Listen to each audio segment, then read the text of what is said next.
अभिवादन। आज हम दिमाग की दुनिया में एक कह सकते हैं रोमांचक सफर पर निकल रहे हैं। हमारे पास जो जानकारी इकट्ठी हुई है वो दिमाग की ताकत पर, सफलता दिलाने वाली आदतों और फोकस बढ़ाने जैसे दिलचस्प पहलुओं पर रोशनी डालती है। अक्सर सुनने में आता है कि जो बहुत कामयाब लोग होते हैं उनका दिमाग शायद कुछ अलग ही ढंग से काम करता है। क्या ये सच है? और क्या हम साधारण लोग अपने दिमाग को बेहतर प्रदर्शन के लिए वाकई प्रशिक्षित कर सकते हैं? बिल्कुल, ये सवाल तो बहुत उठता है और देखिए, जवाब काफी उत्साहजनक है।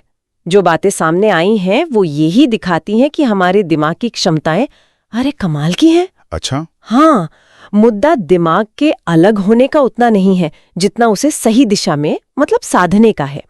कामयाब लोगों में अक्सर एक नजरिया अलग होता है जिसे विकसित किया जा सकता है।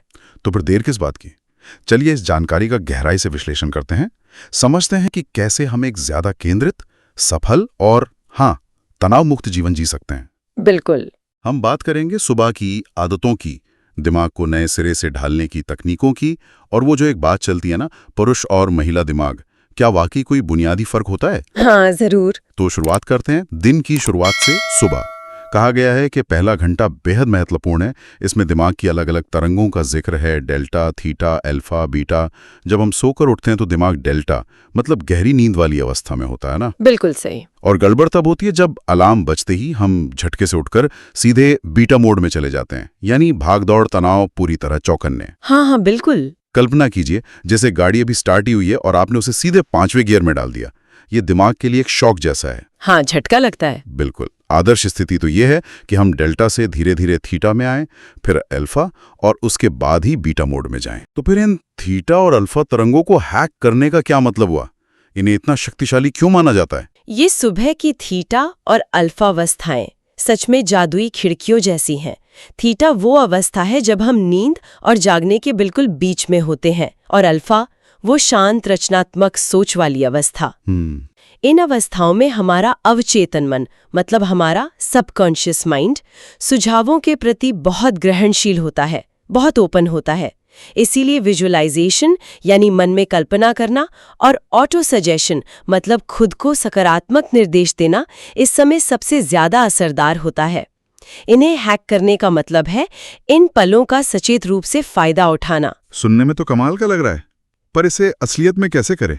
सुबह उठकर ऐसा क्या करें जिसे इन तरंगों का फायदा मिले? देखिए, ये उतना मुश्किल नहीं है जितना लगता है।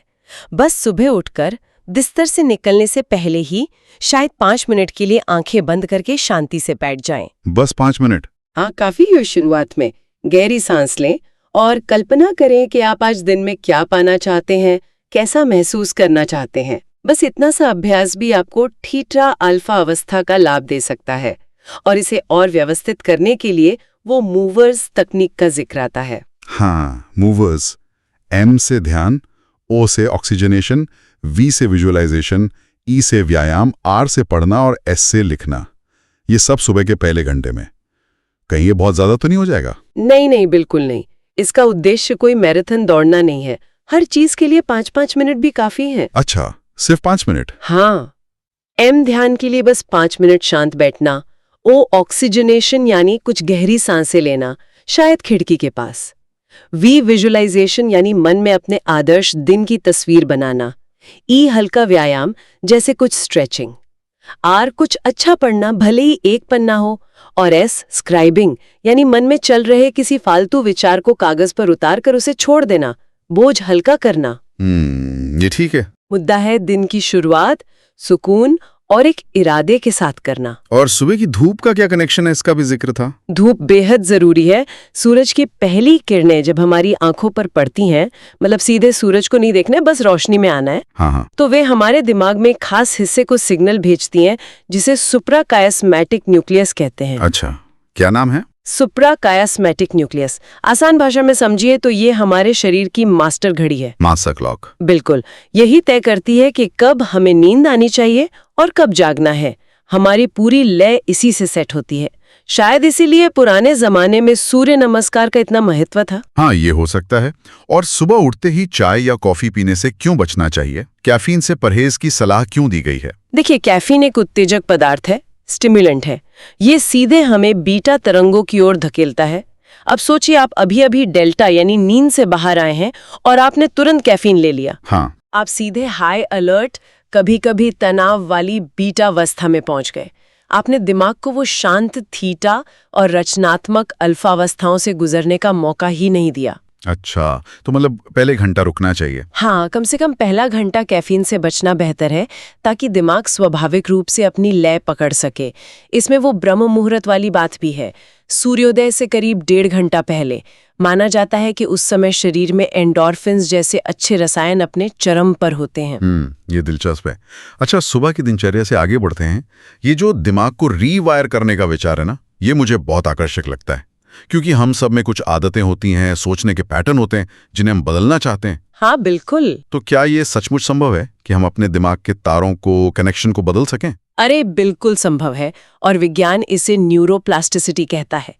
ये एक, आप कह सकती हैं, क्रांतिकारी विचार है कि हमारा दिमाग पत्थरी पर लिखी लकीर नहीं है। अच्छा। हाँ, ये लचीला है, ये बदल सकता है। अनुभव से, अभ्यास से इसमें नए कनेक्शंस बन सकते हैं और पुराने कमजोर हो सकते हैं।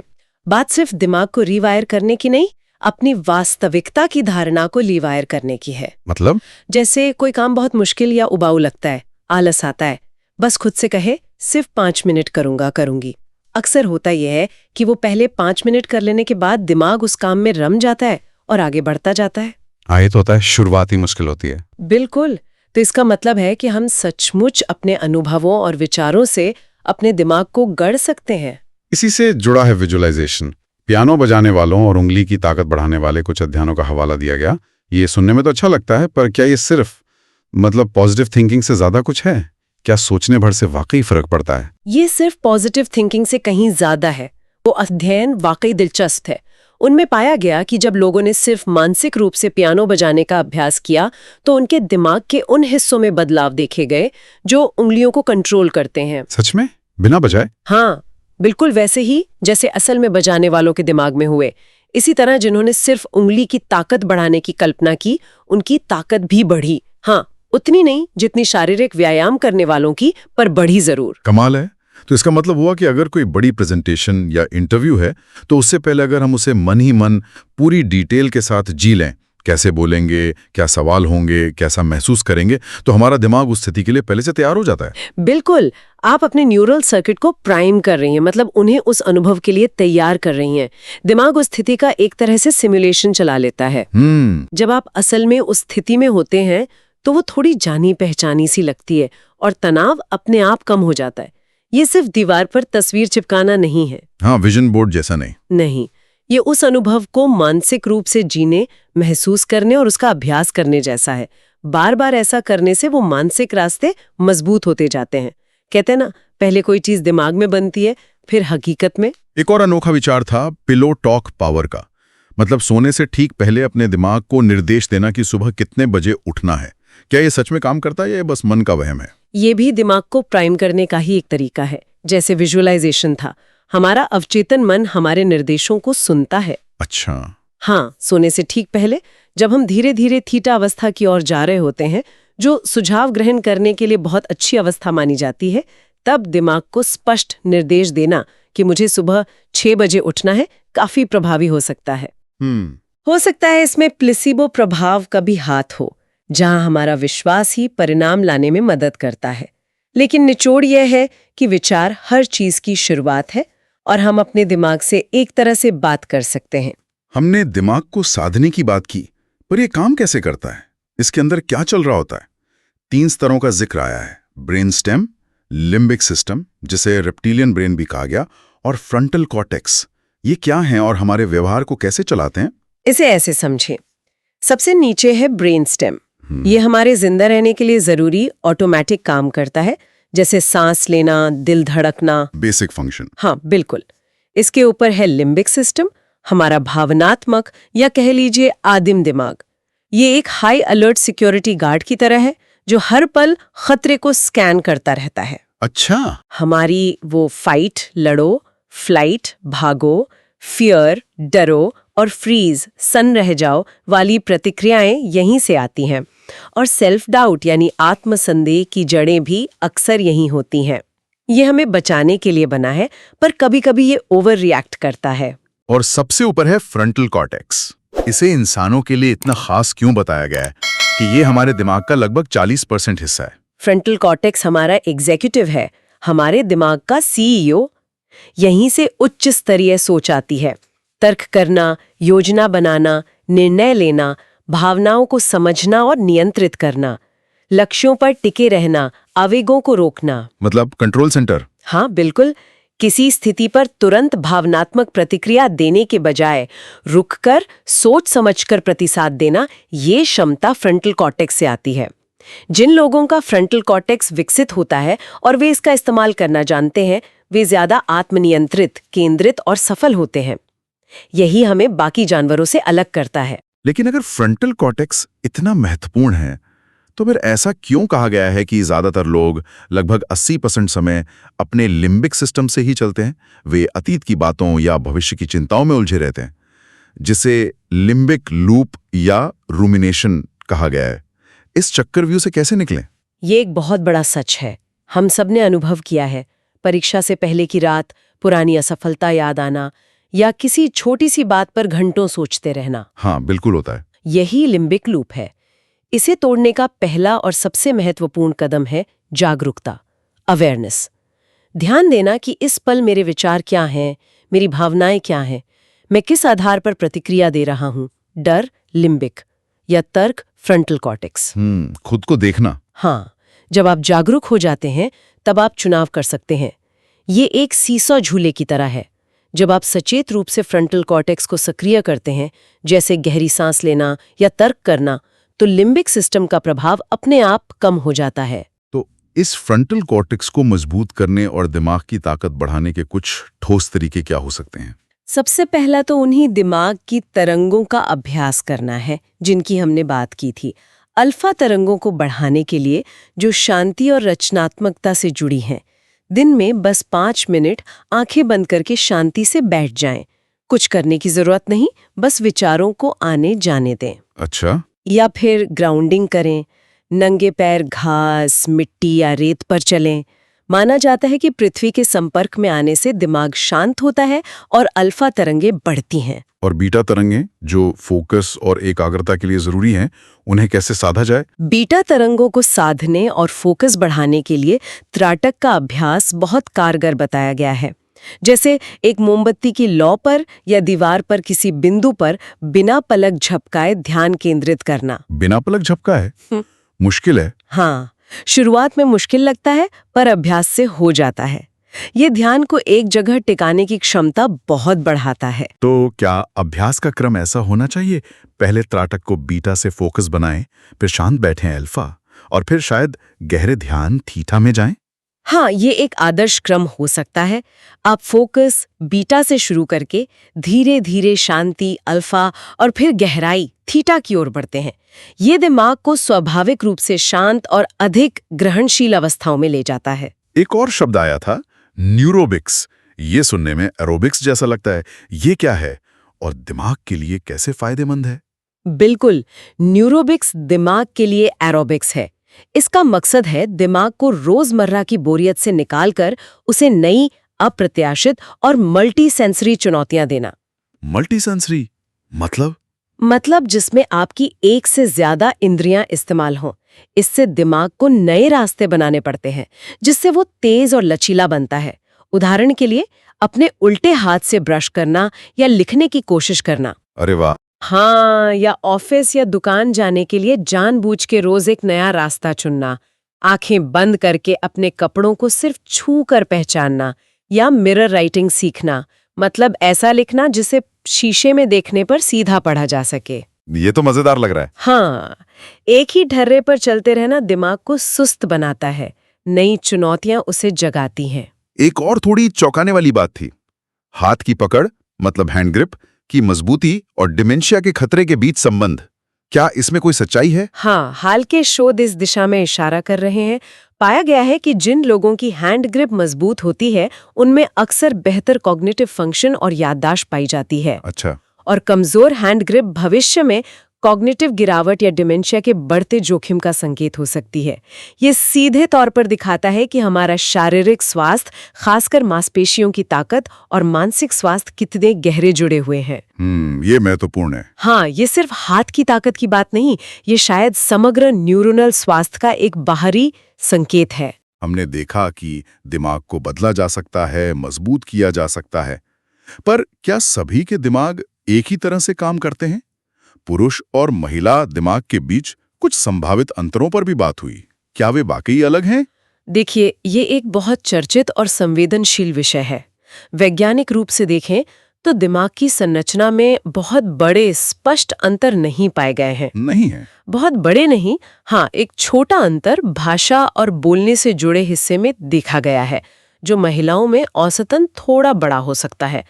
काम करने के तरीके में कुछ प्रवृत्तियां देखी गई हैं, जैसे पुरुष अक्सर मोनोफोकल होते हैं, मतलब एक समय में एक काम पर ज्यादा ध्यान देते हैं। हाँ, फोकस वाला। जबकि महिलाएं मल्टीटास्किंग में थोड़ी बेहतर हो सकती हैं। इसका संबंध हमारी विकासवादी भूमिकाओं से जोड़ा जाता है। पुरुष शिकारी, एक लक्ष्य पर केंद्रित, और महिलाएं पोषक, कई चीजों पर एक साथ ध्यान। लेकिन ये महज एक सिद्धांत है। और वो आम धारणाएं जैसे लड़के ज्यादा तार्किक होते हैं, लड़कियां ज्यादा भावुक, भावनात्मक याददाश्त में भी फर्क बताया गया है। महिलाओं के भावनात्मक याददाश्त, जिसके लिए दिमाग का हिपोकैम्पस नाम का हिस्सा जिम्मेदार है, अक्सर पुरुषों से ज्यादा मजबूत पाई गई है। अच्छा। वे भावनात्मक घटनाओं को ज्यादा विस्तार और तीव्रता से याद रख सकती हैं। लेकिन ये तार्किक बनाम भावुक वाली बात, ये काफी हद तक सामाजिक कंडीशनिंग और भावनाओं को व्यक्त करने के सीखे हुए तरीकों पर निर्भर करती है, ना कि दिमाग की बनावट पर। मतलब समाज सिखाता है। हाँ, काफी हद तक। आज का विज्ञान मोज़ेक ब्रेन के विचार को ज्यादा मानता है, यानी हर इंसान का दिमाग पुरुष और महिला विशेषताओं का एक अनूठा मिश्रण होता है। हम सब में दोनों तरह की क्षमताएं होती हैं। अच्छा, तो ये स्टीरियोटाइप्स हैं ज्यादातर।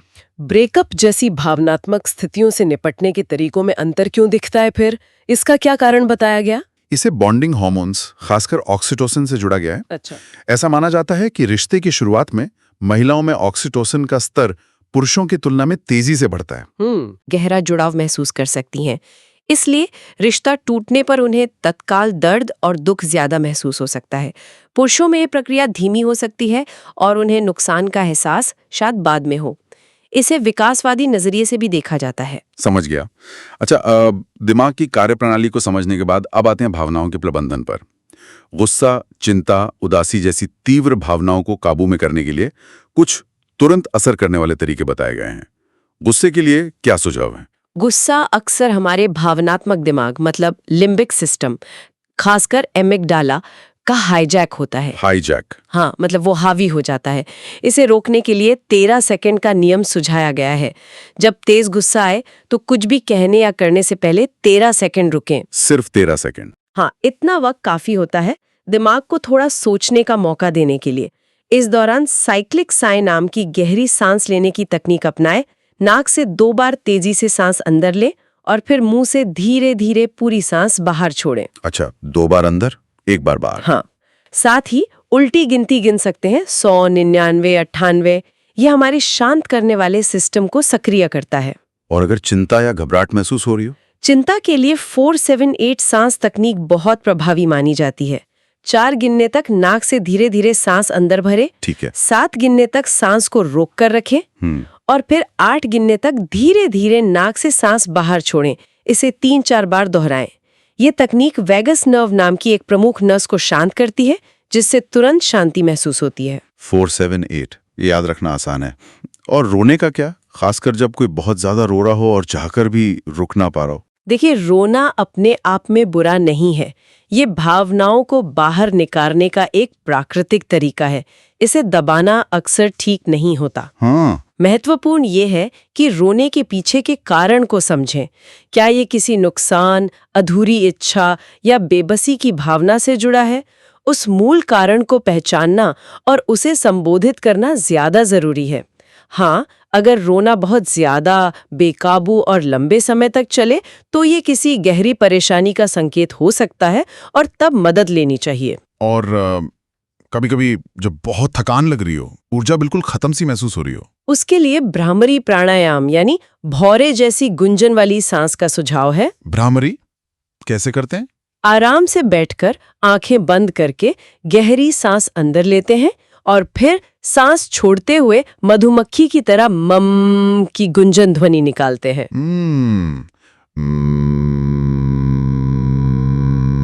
हाँ, बिल्कुल ऐसे।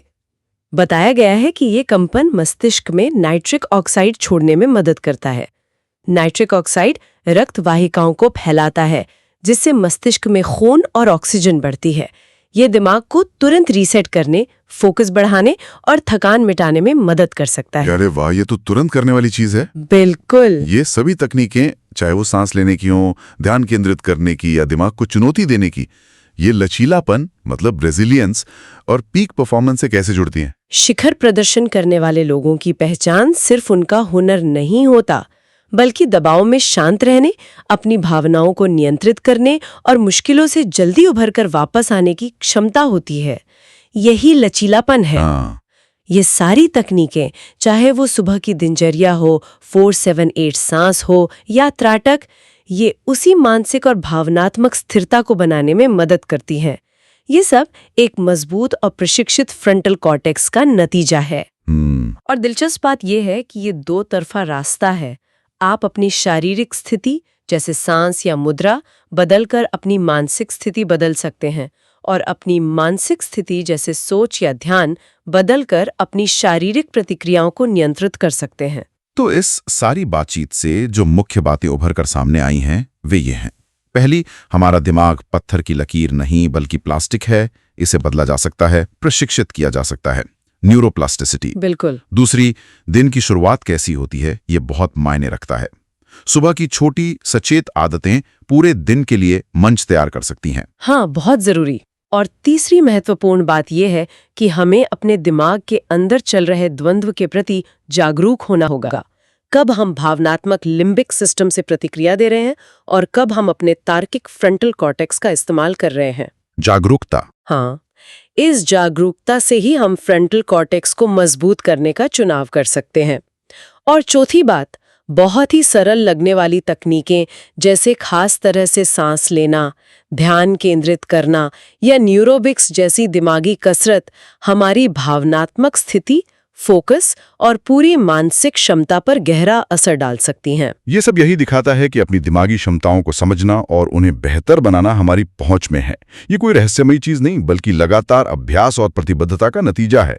सफलता शायद काफी हद तक दिमाग को सही ढंग से इस्तेमाल करने का ही खेल है। हाँ, और जैसा कि इस जानकारी में भी उल्लेख था, शोध बताते हैं कि इंसानों के ज्यादातर विचार और चिंताएं मुख्य रूप से 3 क्षेत्रों के इर्द गिर्द घूमती हैं: स्वास्थ्य, धन यानी काम, करियर और रिश्ते। बिल्कुल सही कहा। Health, wealth, relationships. तो अंत में श्रोताओं के लिए सोचने के लिए एक सवाल छोड़ जाते हैं। दिमाग को साधने की ये तमाम तकनीकें, सुबह की दिनचर्या से लेकर भावनात्मक नियंत्रण, न्यूरोप्लास्टिसिटी, न्यूरोबिक्स तक, हमारे जीवन के इन 3 सबसे महत्वपूर्ण स्तंभों को उन तरीकों से कैसे मजबूत कर सकती हैं जिनके बारे में हमने शायद अब तक सोचा भी ना हो। ये सोचने वाली बात है। इस पर विचार जरूर करें। अगली बार तक सीखते रहें और अपने दिमाग की शक्ति को जगाते रहें।